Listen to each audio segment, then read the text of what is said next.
Hello, hungry friends. Welcome back to another episode of Playing with Food. I'm Tina, and today we are going to go south of the border in honor of Cinco de Mayo and make one of my favorite recipes, pico de gallo. Pico de gallo is Spanish for rooster's beak, and supposedly it used to be eaten with the thumb and forefinger, which kind of created an action that looked like a rooster's beak pecking at its food, hence the name pico de gallo. And on that note, let's get on to our ingredient list.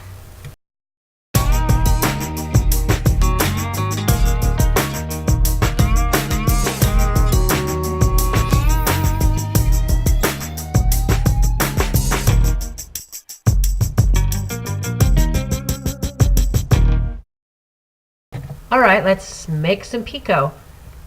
The first thing we're going to do is chop our tomatoes. And you want to make sure that when you choose your tomatoes for this dish, that you pick really good firm tomatoes. Romas are usually what I choose.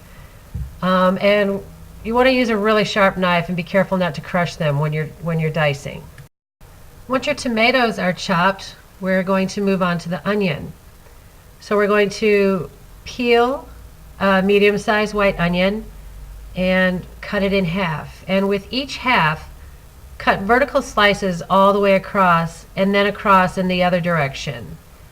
And that way you should be able to just simply slice down and have perfect dices.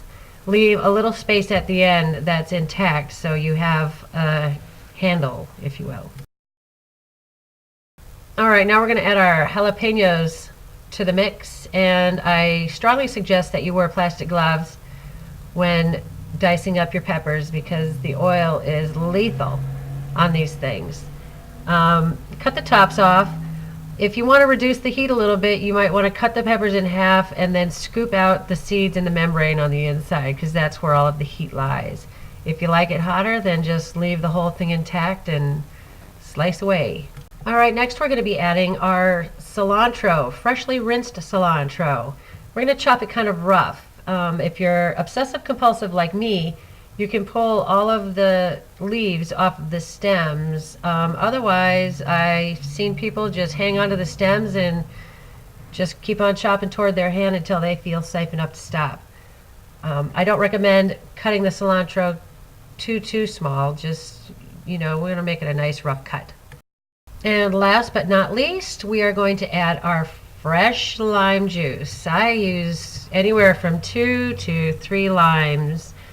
You can either squeeze the lime with the cut side up to make sure your seeds don't get into your pico, or you can squeeze it into a strainer, or you can dig the seeds out, whichever way is easiest for you. Just nobody wants to bite into a seed when they're mowing on some pico. Here's our tip of the day. If you microwave your lime for about 15 to 20 seconds before you squeeze it, you will extract way more juice. You don't want to overdo it though and microwave it for too long, otherwise the fruit will explode and you'll boil the juice. Obviously this works with oranges and lemons too. So that is it. Until next time, thanks for listening, and remember to